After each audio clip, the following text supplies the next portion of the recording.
பொங்கல் சிறப்பு ரயில்களில் 15 லட்சம் பேர் பயணம் செய்துள்ளதாக தெற்கு ரயில்வே பயனாளர் ஆலோசனை குழு உறுப்பினர் ஜாபர் அலி தெரிவித்துள்ளார். சென்னையில் செய்தியாளர்களை சந்தித்த அவர், பொங்கலுக்கு இந்த ஆண்டு 20 சிறப்பு ரயில்கள் இயக்கப்படுவதாகவும் கடந்த 2 நாட்களில் 10 முதல் 15 லட்சம் பேர் பயணம் மேற்கொண்டுள்ளதாகவும் குறிப்பிட்டார். சென்னை அம்பத்தூர், அரக்கோணம், பேசன் பிரிட்ஜ் உள்ளிட்ட 20க்கும் மேற்பட்ட இடங்களில் சிறப்பு ரயில்கள் நின்று செல்வதற்கான பரிந்துரை அளிக்கப்பட்டுள்ளதாக கூறினார்.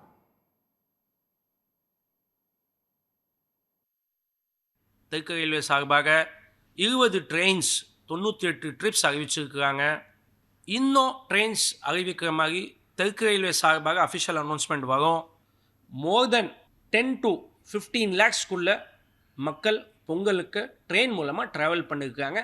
12 to 15 ட்ரெயின்ஸ்க்கு எக்ஸ்ட்ரா ஸ்டாப்பேஜஸ் அறிவிச்சிருக்கிறாங்க.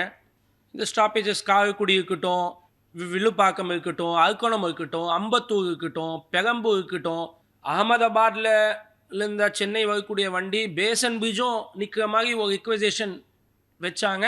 உடனே அது மத்திய அரசு அதுக்கு அப்ரூவல் கொடுத்துருச்சு.